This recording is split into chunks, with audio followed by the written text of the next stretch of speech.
fruition. Jumping into the game now, if they're going to do it at any time against CLG, would be a great test of that chemistry. Yeah, and even the pick and ban phase is really, really interesting.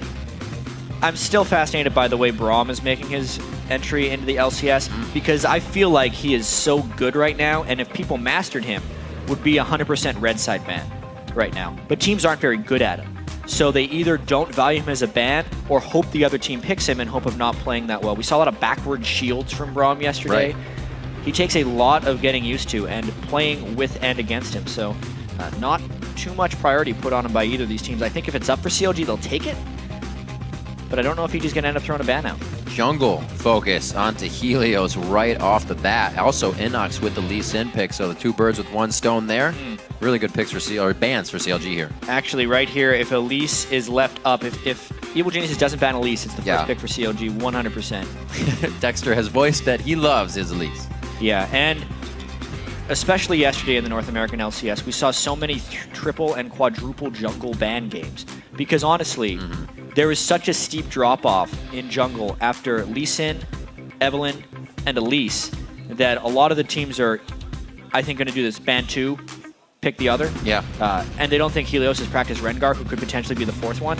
And they end up getting the Elise. Evil Geniuses doesn't value that nearly as much as the threat of the LeBlanc, so that's a really interesting choice. We'll see what Helios has to float on if the Elise does, in fact, get picked up here. Braum does get banned out, and the LeBlanc from Link. Last time these guys played, that LeBlanc was played by Pobelter, and Link played Kassadin, which he actually has the chance to do again in this matchup. Kassadin would be great against LeBlanc, but LeBlanc's banned away. That's right. Yeah. Kassadin also available, but it's dangerous to pick it blind. Oh, yeah. Even though the blind Kassadin pick that was maybe countered by LMQ earlier as Pantheon worked great for Voyboy as they pulled off that tremendous upset win over LMQ, which actually vacates a spot at the top. And wow, I'm very surprised by that Twitch pick, especially considering Altec's propensity to pick Corki as well. We've seen Corki do very well against Twitch in a lot of matchups. Obviously, Doublet had that fantastic game yesterday on Twitch, but leaving Elise up with the two jungle bans, Dexter's got something in his pocket. It's got to be a Jarvan. That's pretty intense. It's only that one Twitch game as well. It's not like consecutive awesome plays on it. Just yesterday against Complexity in the 9-1 and 7. Or the Vi he played yesterday. The Vi again, the all-around damage builds from this composition. If they bring it again, he went straight for damage and straight deep under the turrets with his assault batteries and vault breakers. This Vi pick, while it worked for Dexter yesterday, definitely goes against the conventional jungle theory right now across most pro teams. CLG, they are counter logic gaming. They do like to think differently sometimes. Oftentimes it's right, oftentimes it's wrong. If they end up going with the Vi pick here, it's very much trying to mimic the composition they had yesterday. But they are going to be really giving Helios a lot of freedom in the early game because Elise should be able to bully Vi if he catches Dexter anywhere. And we saw yesterday Helios was in the face of LMQ. It's still something that's kind of boggling my mind. We've heard Dexter say in more than one interview and more than one just free speak to the camera, if Elise is up, I will pick it. And he's gone away from that here. Still deciding around, locks down the Jarvan. Okay. It looks like they might have the Morgana as well to deny Crepo, but he already has a Thresh. The Jarvan makes sense. He can definitely compete as that fourth jungler if you have the hours on him. Right. Dexter does. It was his most played champion when he was on Lemon Dogs in the summer split of 2013. Saw it on the Battle of the Atlantic. Yeah, he only lost one game on it out of 11 tries when he played it way back then. So he's very, very good at Jarvan. He's actually lost with it once this split, but he's a practice Jarvan for sure. Gonna be some big plays. Have not seen Jarvan in a while. Looking at his composition, they all seem they have some pretty squirrely ways to get out of a Jarvan ultimate for right now, so it'll be pick and choose for him to be helping the team, as they say when you're a Jarvan.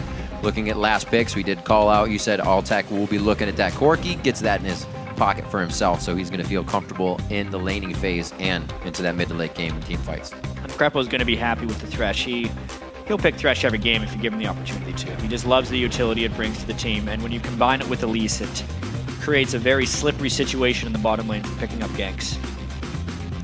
After we move with that, Morg, recently social media good fan gave them a little bit of a wallpaper that shows Afro on his Morg. The black shields, faster than all.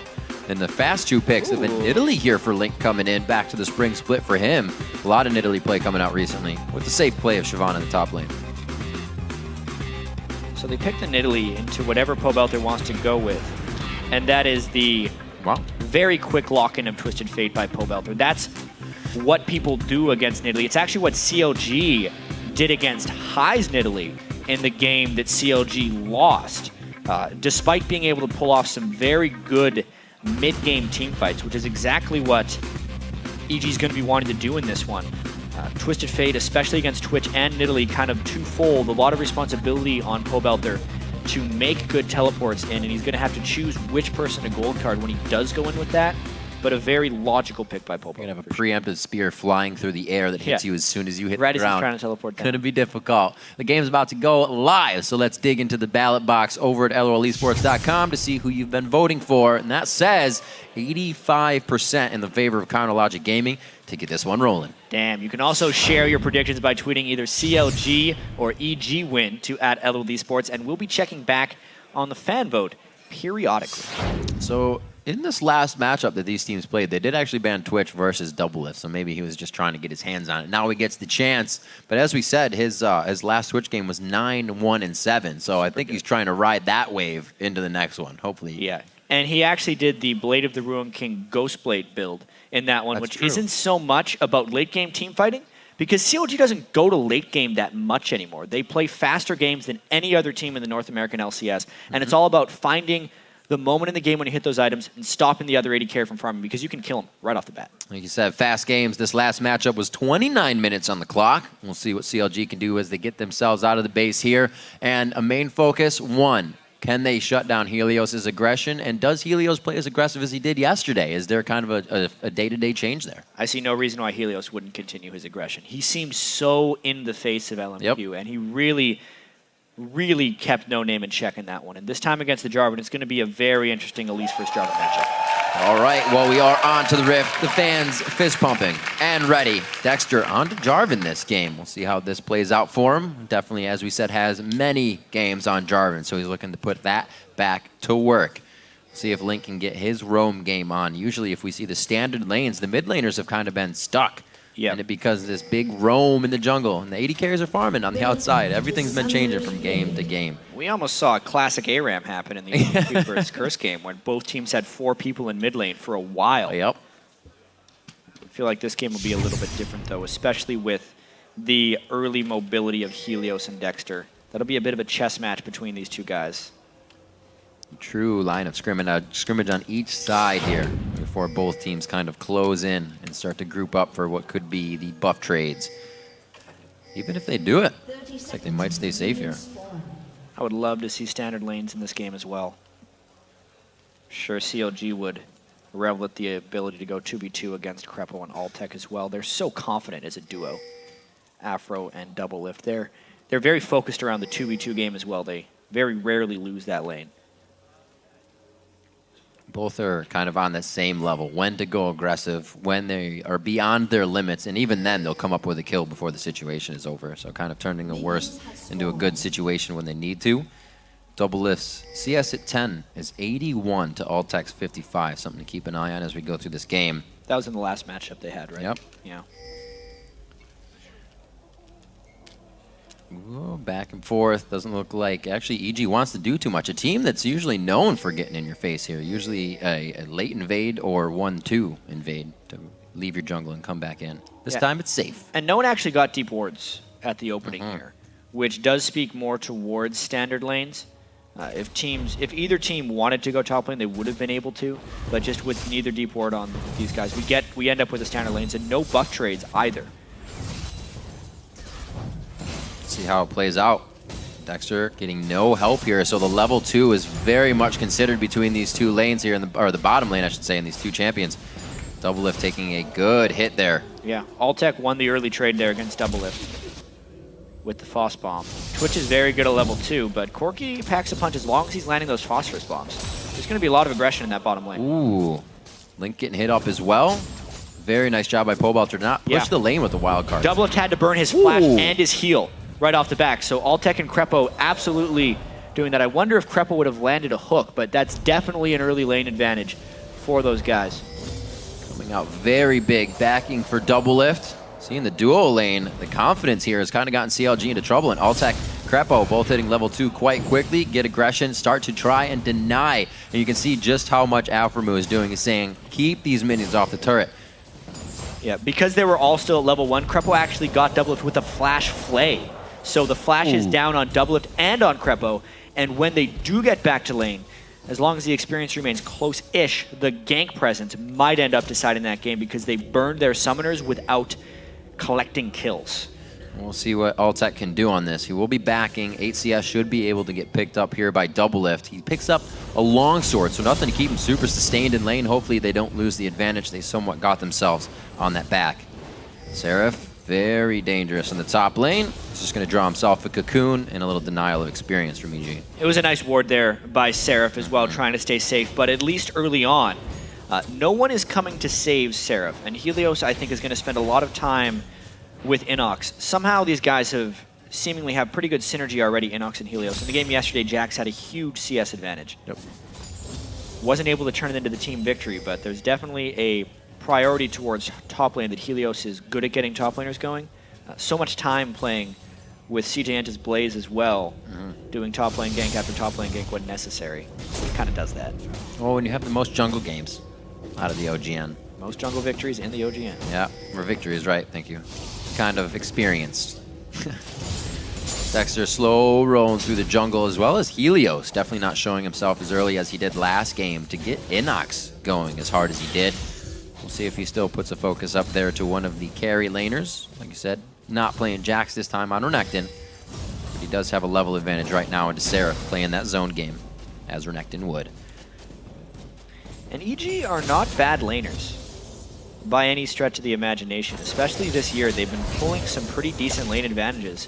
It's more the fact that they're not trading objectives optimally.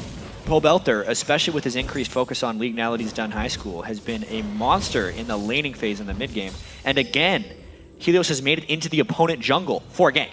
And already the roam from Pobelter as well. The level 5 coming down. They may be able to finalize something, even if it goes under the turret on this one. Nice wait! Great job, Helios, playing the mind games. Double Lift tries to get out. He has nothing. They're making sure they get there before any of the summoner spells are back up and work off it perfectly. The patience on both sides of that gank really spoke to experience. They knew that Afromu would try to black shield the stun when it would come out, but they also knew that Twitch was in stealth. So it was a big mind game about throwing the stun at Afro and blocking it with a black shield, or waiting for Twitch, and then that could also potentially be blocked by the black shield. But they all came at the same time. Pobelter was down there on Twisted Fate as well. Even though it was just a red card, it was enough to secure a kill, and they do punish Double Lift for not having a flash. Also pulling Dexter down. A little bit of pressure relief from the map means Inox can have a field day in mid. That gives Pobelter a chance to back as well. Everybody's having a field day on the side of Evil Geniuses. If Seraph doesn't get help, he's going to get dove here by Inox. Even without the Ignite. Yeah. He's got his ultimate. Just waiting it out, wait for that burnout to go off so he's not taking as much damage once he starts taking turret hits. Still got his flash, yeah, this but is going to be TF rough. On the way. Wow, and a chance to just feed Pobelter full on that one. Very well played. EG is doing fantastic at the start of this game. Pobelter has been all over the map. Nidalee is not the best early laner and is vulnerable to getting shoved in. So while he is keeping his CS adequate with Pobelter, Pobelter's gotten 2 kills generated for EG by going to the bottom lane, hitting level 6, and then going up to the top lane. And because Helios has had so much control over the game, Link hasn't gotten anything back for it, except that one ward on the blue buff, which I don't even know if COD's in position to invade. Right, I figured he was just getting in range a little early to throw an extra spear out, but it doesn't look like he's going to have any ground on that now. Helios privy to the knowledge that Link getting some wards in, so they'll be extra safe at taking this as well in their positioning as the pings go out. And Link's going to try and still get that spear in. So another good early game start for EG. Yeah.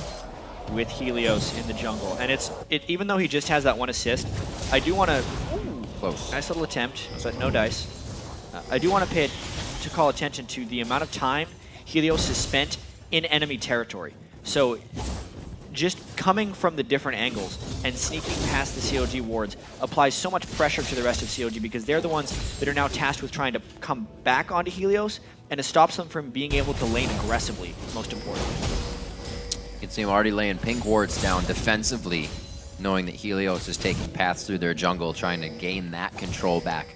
Link now on his own blue buff, not even getting help from Dexter in the bottom lane. Everybody's kind of split because they're all trying to do and get experience for themselves after a slow start to the game for CLG.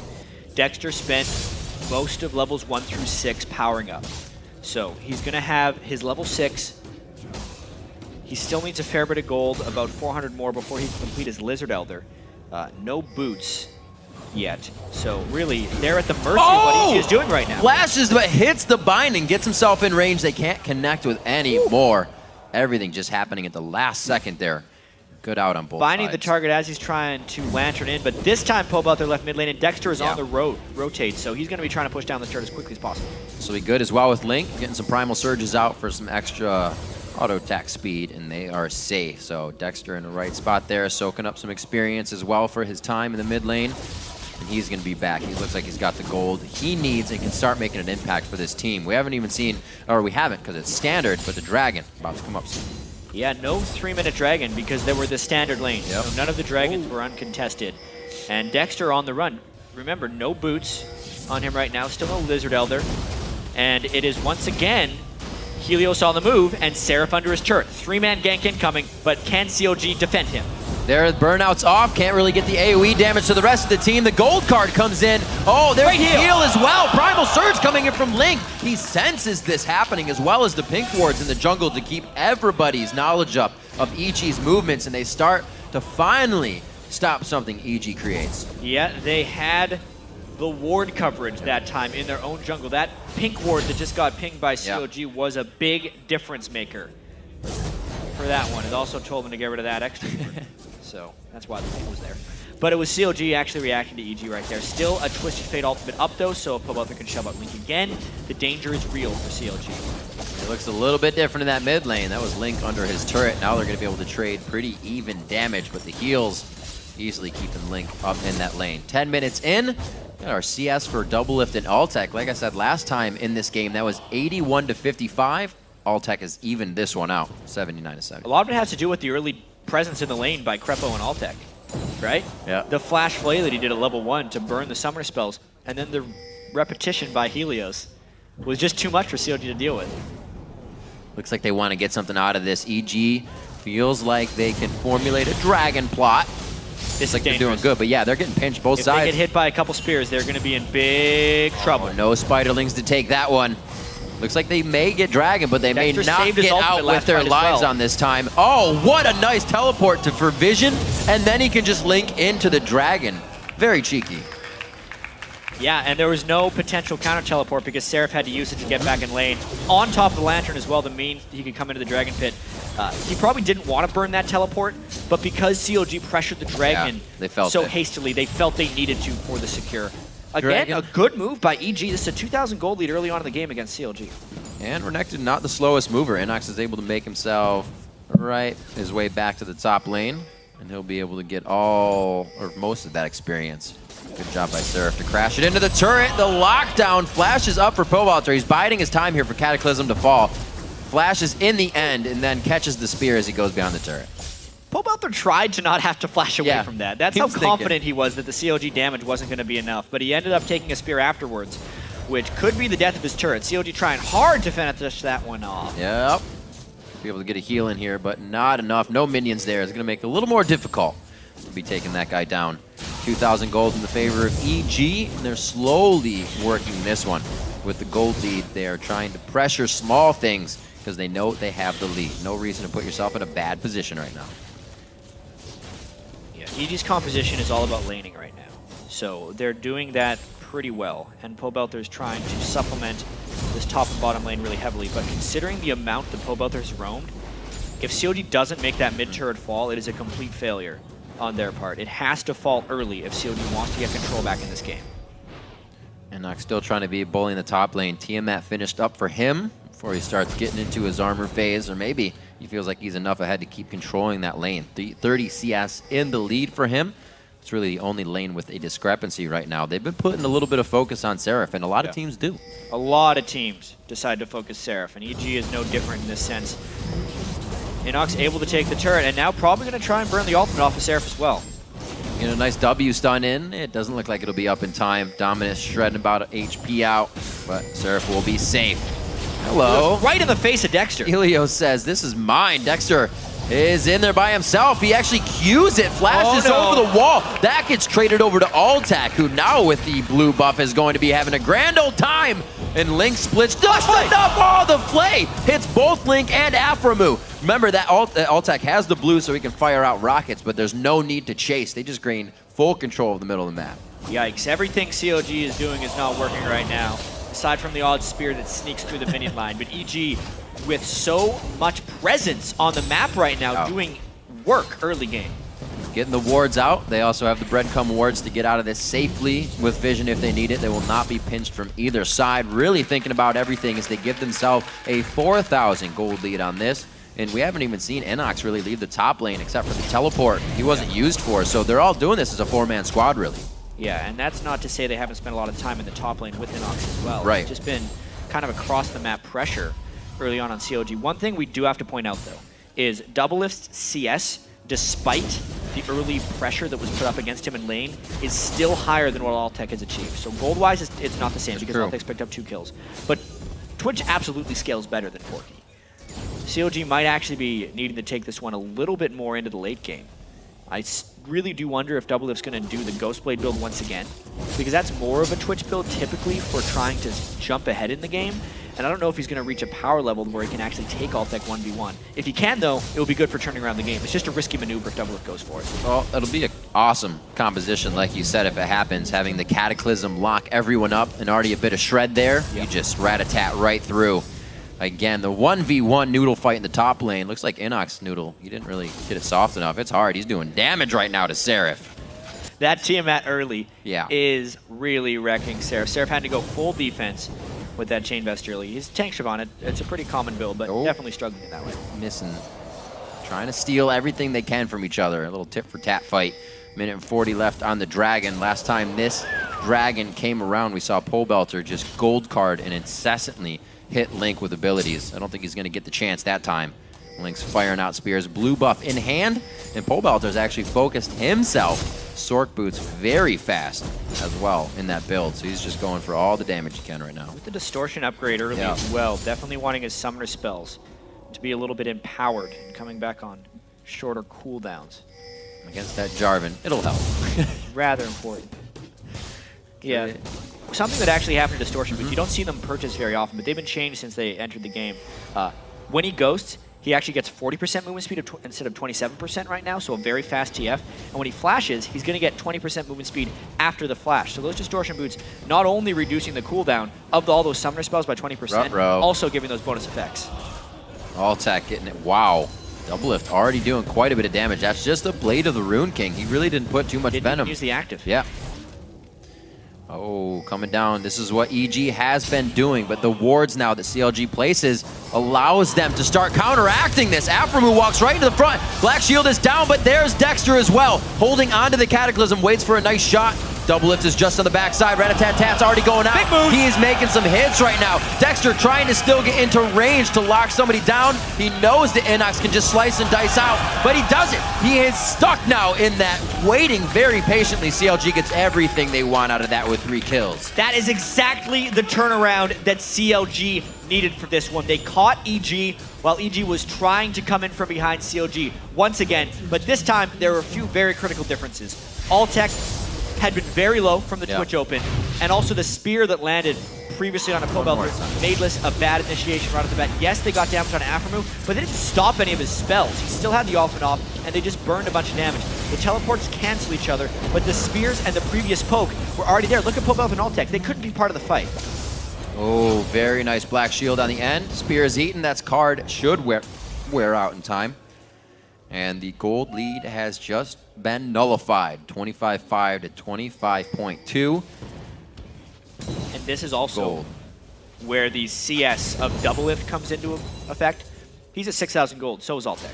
So he is absolutely going to be outscaling him at this point. And the CLG team does have a better team fight composition. EG's composition is more about finding picks with Twisted Fate and Elise Cocoons.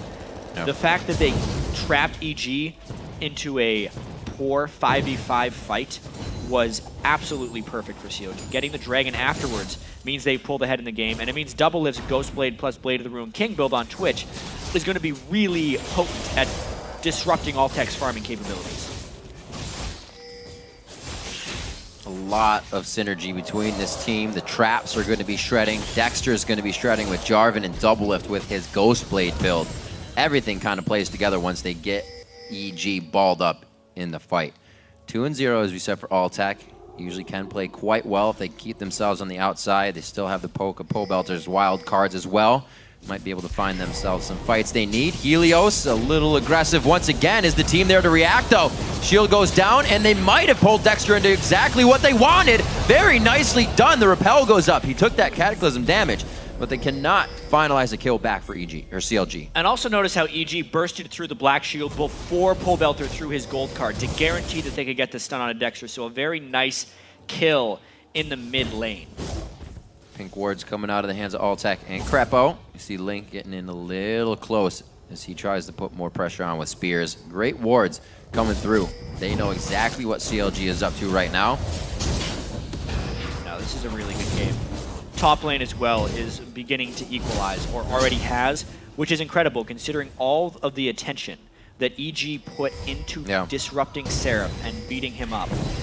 He gets in one team fight, brings it all back with a great Siobhan ultimate to give himself a kill and 2 assists. And because of the time they both spent down there, the CS is neutralized a little bit as well. So Siobhan is also at the point of the game now at level 12, where she's outscaling Renekton as well.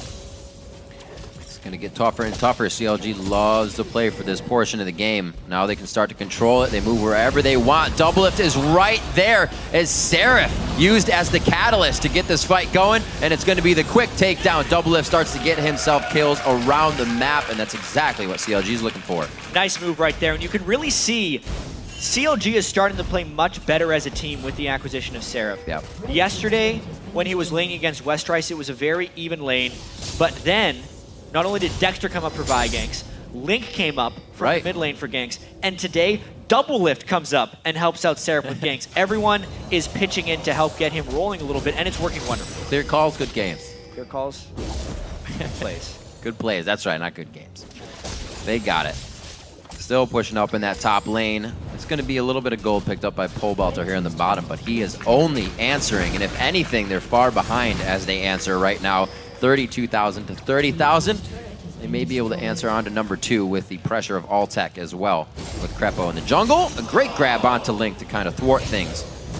The grab's going to confuse him a little bit. Yeah. Because there was absolutely no follow-up. He'd be like, oh yeah, there is a Thresh around that wall. Time to push mid, because now he can't make it back in time. Link also trying to cut them off with spears. Great move there by CLG. Nice map movement. This is all up to Inox, and he has not thrown out a huge amount of wave clear for the team. You can see EG scrambling to get back in order.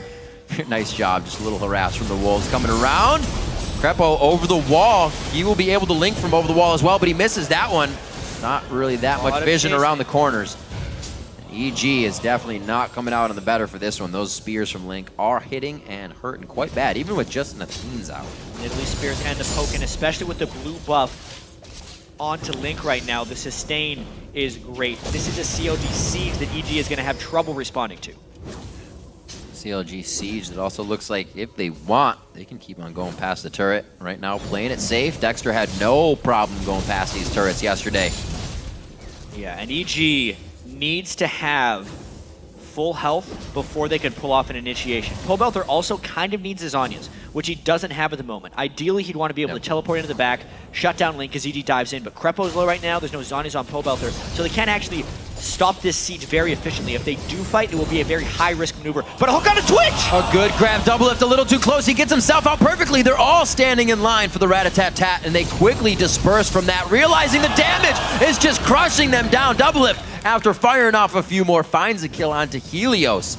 And that's exactly what they wanted. EG is now a little too hurt to probably protect this next wave. Even with the hook onto Twitch, Doublelift doesn't take they back up. A lick of damage. Nope. And that just went to show you how difficult it would be for EG to actually start on that. Yes, they get the hook, but the Black Shield arrived immediately after to stop subsequent crowd control to go back. The flash was burned, and they end up getting a kill.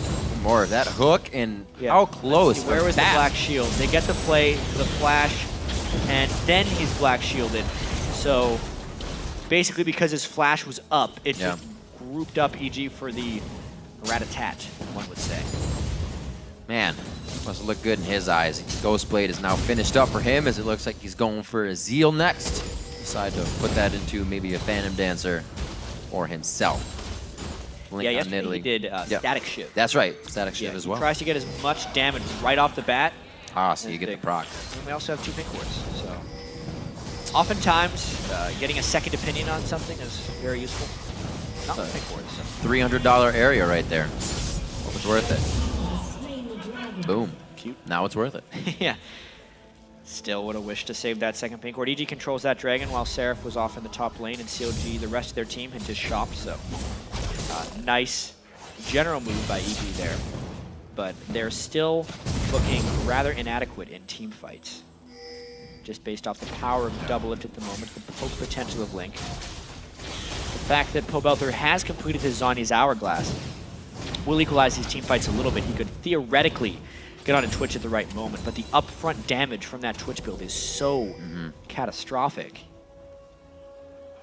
If Alphaman wants to clean those pink wards, he's going to be in there for a while. All right. Come on, guys. Nobody's got the guts to do it. He says, I'll get this one first. Well, they had to get the one in the pit. There's one. All right, how long is this going to take? We're at 22 seconds right now. They're afraid of taking They think it's the biggest trap in the world right now. And the blue buff is stolen. Oh, man. Oh, no! Good. He just finished the Zhonya's, actually. That is super helpful in the situation of death. Dexter is going to be getting the clear on Wraiths, making sure everything is safe on that side. So he can pretty much tell the team is soaking up everything there. They're probably all hovering top side. So if we need to escape, let's go down towards Seraph. Yeah, time to group up as a team right now. They have generally good control of the waves. Inox isn't split pushing in any way, shape, or form. And they can set up a 5-5 siege. As soon as Aphromu's done with this.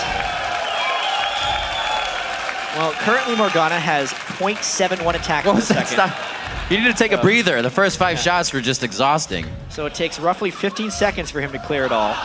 There we go. That was intense there at the last second. I thought the ward was going to heal up or something.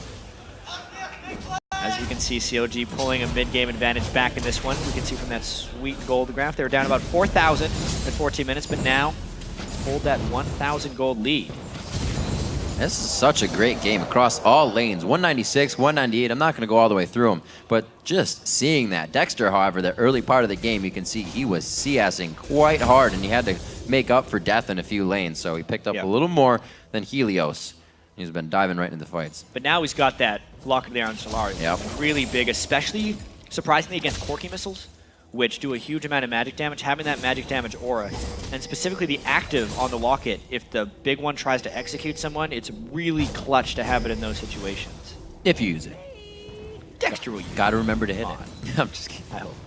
Lizard Elder for him is that, locket becomes his second item in fear of all the damage that they're going to be getting from magic and the rockets. Negatron Cloak on Seraph as well with the Giant's Belt. Kind of the same thing over on Inox too. They're doing a piece together of some big items to get the recipe mitigation that they want. Time to set up a siege as well. Yeah. Yeah, you can see they're sweeping out the spots where Link wants to throw spears from. And if they land that one binding, it's going to be a whole bunch of damage. Ooh, wow. Dexter taking a lot of hits there. You can see where the armor is not there yet for him, and he is down to about 20% HP. A good Primal Surge from Link puts him back to health, so it won't take long. Double lift, putting himself up front. That a little scary. He wants to get the open. It's all right if he takes a few hits. He can always heal up. He's got that life steal. Yeah, with the Zhonya's on Pobelter, I wouldn't be too surprised if EG tries to go for an initiation. You could see Helios was around the side trying to get a ward control because he wants to be able to follow up on whatever type of gold card initiation Pobelter makes. But COG is warded very adequately around this side to stop that flank initiation, wanting it so only Pobelter can go in and to prevent the follow-up.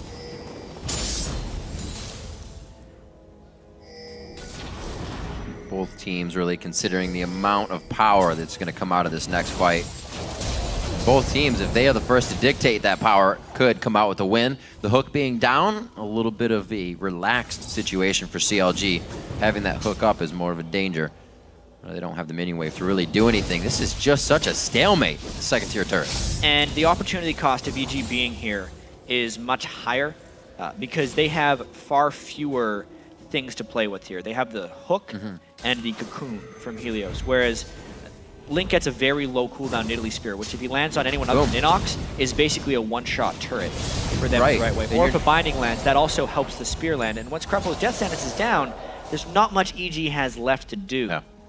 You're getting healed up all the time from Link. Those shots going on to Inox, we see they're sticking. He's just waiting for that health to come back naturally. Siege wave coming in on this one may provide a little bit of time to get some shots on the turret. There's the spear. That's one that they needed. That's a dive in. That's Helios repelling into the fighter, getting a good cocoon and Q in. So he is no longer present now. They have good wards coming out, but they're not able to get anything onto CLG. This is all to just stop damage on the turret, which is not working out. More and more damage peppered in. And also, Rib, when we consider that CLG scales better late game, EG is in a really difficult situation right now because they're getting equal amounts of farm, but the game is getting later and later. And CLG trying to catch them in transit between two turrets, knowing they've gotten rid of a lot of EG resources already. This one a little bit harder to guard. We'll see what Krepo and team can do here. Getting about 21 gold on that one. Not going to be enough for them to stop the turret from going down. So CLG trying to change in the motion of things. They needed to get something, and they didn't need it, but they wanted to get something. It was a little too slow for them. Yeah, CLG, a team that's been playing very fast games, needs to take this one slow and steady because the game is still very close, and one mistake could mean a swing back in momentum. So they're being very cautious with these turret sieges and making sure to play the disengage game. Very much respecting Pobelter's. And look at EG here. They feel like they can move instantly with that suffocation pressure taken off, but this does not look good, Jack. Coming from the side, they could just get hit. CLG would like a nice team fight, and they're trying to cut EG off from it. A minion wave in the top lane did quite a lot playing off the ball. It's like the sixth man here taking the top turret for the team. EG's gonna come in, clean that one up. Pobelter kill steal on the turret from caster minion. Both these teams are playing very together as well. So that was a very clean move by EG, and they did a nice sweep right here. This runs the risk of double lift sneaking in. They don't have...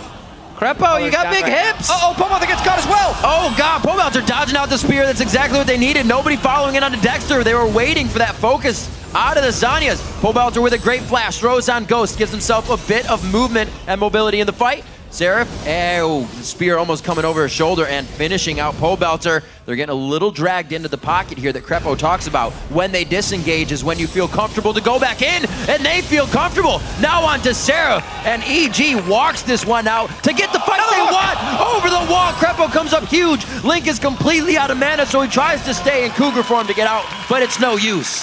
What a fight for EG right there. Doublelift could never get proper position for the ambush, and EG played the ward game perfectly right there. They knew there was low coverage because of the duration of the previous CLG siege. So that was a great time to lay and wait for CLG to come through, and they barely won out on that fight. They're all too low to actually go and get an objective. Would have been a great time with Nidalee being down as well, but too much on the low HP end of things. And we're going to see this one more time. What a chaotic fight. Yeah, once again, the Zanyas being huge, and Dexter gets baited into a fight. Seraph and Dexter couldn't go in together, and then Seraph couldn't make it in with the Dragon's Descent right there. And notice how Doublelift was low on mana, could never really find the position. His short amount of opening nearly cleaned EG out, but he was pushed back in the fight by the zone control of Pobelter. And yes, bindings landed. Yes, the spears landed, almost took him out, but it wasn't quite enough. And it was tit for tat. One hook for another spear. Krepo with a great max range shot. Lord. As the blue buff was spawning, by the way, so we had a millisecond to get that one in. They were able to close out for a double kill. What a close fight and close game. So back and forth, 200 gold, not even, as 600 and 700 are ticking on both sides of EG and CLG, so they are very close to each other. A lot of finalized items are bringing everybody to their peak fighting position, and right now EG is able to come out with the plays and map control so far on CLG. 4 turrets to 5, and EG has been able to gain map control back somehow. What an odd game, but what an awesome game. Momentum swinging back and forth. Really, EG, even though they haven't picked up a win with Helios yet, is looking very strong with such an experienced jungler right here. Also, A lot more coordinated early on the game presence initiation. he's been able to bring as well. 0-2-5, low CS, but EG definitely looking good so far. And something that I also have to point out about the supports. Aftermill and Crepo, never mind. All right, we can still point out. The Mikhail's Crucible on both these guys. Yeah. This game is so much about who catches who when, but the first catch might actually not matter because the Mikhails can always come in. As Doublelift goes for Dragon on a ward, EG gets to bait for positioning. Once again, they do not get the hook.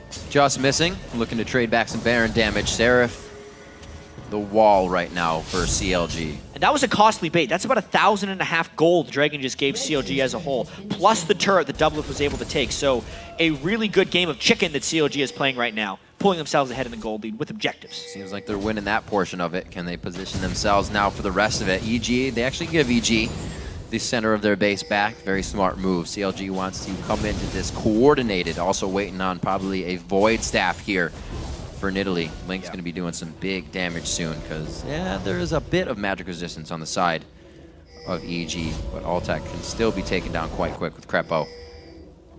Doublelift farming it up. He actually has curbed himself. He was going quite hard on trying to initiate by himself earlier, but this is a different game from Doublelift. He kind of knows he's the backline carry of this game. Yeah, he's trying to transition into the late game Twitch right now. Wonder if he's going to go Infinity Edge or Last Whisper next. That answers our question. Boom. Relying on the flat penetration of the Ghost Blade. It's going to make it a little difficult for him to shoot through the Renekton, but he should be all right since Helios hasn't been able to pick up armor. You can see the war of vision control now to be waged. The battle to end at the Nexus is who's going to be the first one to take down the Baron. We're 34 minutes in, so it's definitely a possibility, but EG would be crazy to try that right now with Link full HP, mana, and blue buff taking on him. So it looks like it's going to be the mid lane tango. Back to it. And again, COG seems to have assumed a bit of control throughout this. They do have the superior scaling composition, but Altec is also very powerful right now on Corki. It's going to be all about the catches, and all about who can get control of the waves. Remember, the last fight EG won was actually because they moved all the way down to the bottom of the top lane and picked up a turret and then baited while there was no wards for COG. But this time, COG has spent a substantial amount of time and has much better ward vision across the Baron area, and they're trying to take this with a couple men, whereas EG is fighting for vision control. Oh, teleport coming in. Looks like they'll be safe. Inox, it's not the first time he's used a TP to Lantern to get himself to safety. That Lantern was really close to timing out as well. It's unfortunate if Inox got trapped in there, but TPing on top of the Lantern is a safe objective focus. They needed that to get the wave going in the right direction in the bottom lane. But it burns their teleport, meaning Seraph could actually go play the same game if he wants to. So back to the Baron. In honor of the World Cup, we'll call it the Baron Samba this week around instead of the Baron Dance. Absolutely. We'll see what they can do if they can dance their way in. 35 minutes on. From Jarvan as well. They just can be very careful not to be catching spears. Where's Helios? Eyes on him just on the outside. Couldn't get his Spiderling to catch that. A flash! And the hook actually blowing the flash for Link off the screen. Yeah, trading the flashes, initiation down and some disengage down on both sides. The Baron was also peeled off of. But the Samba continues down the mid lane. Going round two.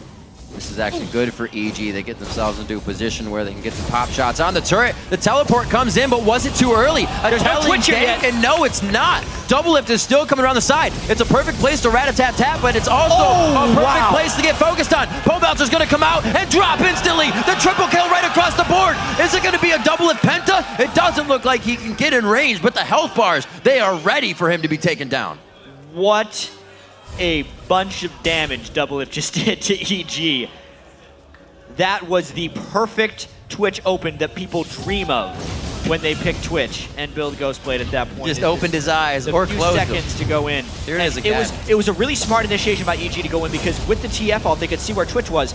But at this moment right now, they have to get out of there. They still see him when he's coming in stealth, so they should have known that it was coming at that point. The Cataclysm traps him in with the spray and pray or the rat-a-tat, depending on how you like to call it. It gives him a triple kill and a Baron.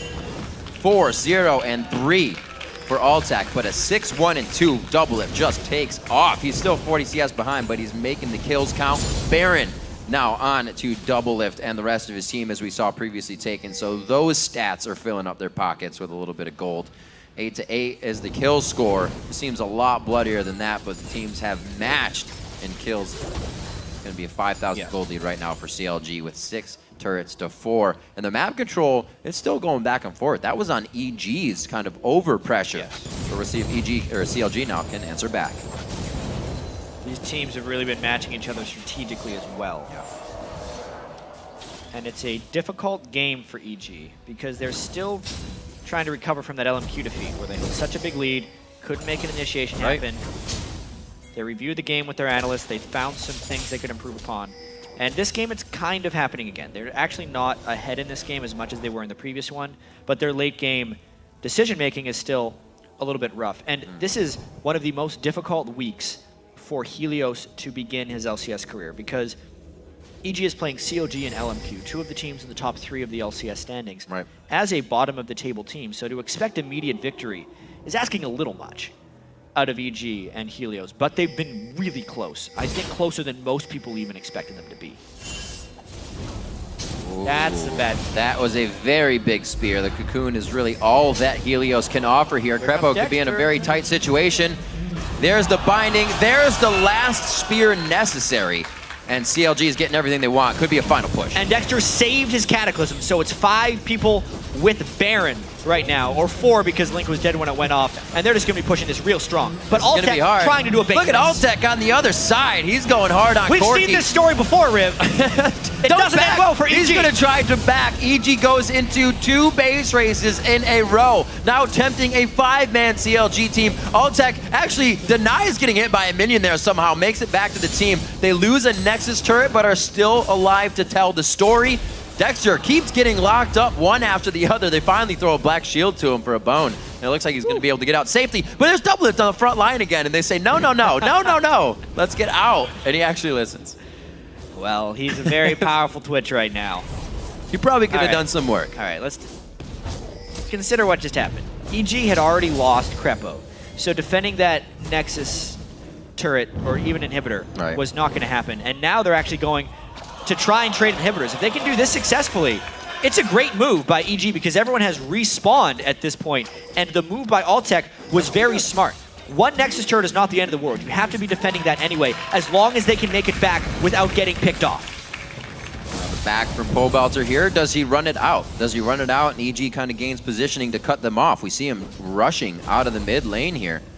And maybe try to cut something off. A good bushwhack in the mid lane is going to be dodged out. Maybe the minions will catch it, but CLG is already in safe position here. EG actually slowed down their momentum out of base. Twin Shadows finished up for Afromu. Just that much more to keep these fights going in their favor and stop evil geniuses from getting away. Off the chart. There it goes. Can't do much about that. See the gold lead throughout the game, and it's fluctuated quite a bit. Very back and forth. There's finally a very definitive 6,000 gold lead, however, in favor of, I guess, these 5K around. As CLG makes their way to the front door. Second inhibitor turn. Yeah, very difficult siege defense, especially because they're going to have super minions coming up from the side. The Baron on COG also has just expired. So if EG could find an initiation, it's going to be when the clear is off. Check it out. Double screen. I'm very confused right now, personally. EG, though, defending this quite well. Double the game, double the awesome. We have almost a dark binding hitting there. The Cocoons. Oh, wait. That's the consecutive. He's a very tanky man. And the 1 Nidalee heal you could see just got rid of all that poke, which is why this defense is so difficult for EG. They don't get to heal up if a Nidalee Spear lands, whereas if any poke lands from EG, CLG gets a second chance. Every time they see Doublelift, he gets a bunch of shields and a bunch of heals because he takes some early damage. There's a flag toss in onto Inox just cuz. Oh my, Doublelift. That's not the damage you want to be taking. He actually ends up popping his ultimate, so that's the end of that siege. They cannot do that anymore, giving more time for EG to defend the inhibitor. So Doublelift trying to siege up the turret on Twitch. Not an easy thing. He's one of the worst turret killers as far as AD carries are concerned. No dash ability if he is to get closed on. So when he gets close, he risks taking the type of damage we saw there.